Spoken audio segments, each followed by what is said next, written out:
If you had a C-section with a previous pregnancy and you're wondering about having a VBAC or vaginal birth after a C-section this time, this is a great conversation to have with your doctor.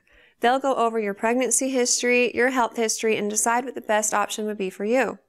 If your doctor is recommending the option of having a VBAC or vaginal birth after a C-section, then it's definitely something to consider. However, it does have its risks. About 1% of the time, the uterus ruptures or tears during the labor or the delivery.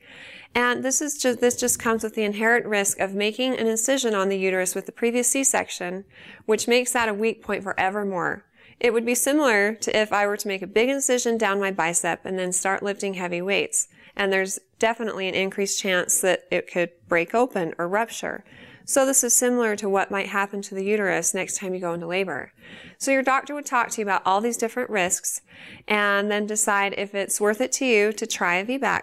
And they are done successfully all the time, but the definition of successful kind of differs in people's minds. Success can be not having a rupture, or success may be just being able to actually have a vaginal delivery. And the percentage of the time that people are successful, meaning they end up with a vaginal delivery, differs on so many levels. Every doctor will have their own success rate, so you can ask your doctor what his or hers is. But also, it depends greatly on your own situation. For example, you mentioned that you're short and you might have a big baby and you're concerned about whether or not the baby might be able to fit through your pelvis. And this is a valid concern, and again, a great conversation to have with your doctor. And your doctor, it sounds like, told you won't really know for sure if your baby's too big until you try to deliver your baby and you see what happens. If the baby or the shoulders or any part of the baby is too big or the pelvis is too small, basically meaning the baby's head and pelvis just don't jive, and it's like trying to fit a triangle peg in a square hole, it's just not going to work. We typically see a woman's cervix it doesn't change, so you may stall out at 5. Or you could even get all the way to 10 centimeters and push for 2 hours and still not be able to deliver vaginally and need a C-section because the baby won't fit.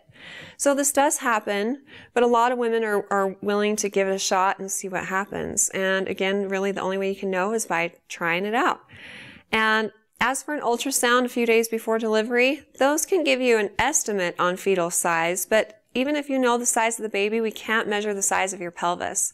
So if your doctor's offered you the opportunity to do a VBAC and you feel like it's worth a shot, then definitely go for it.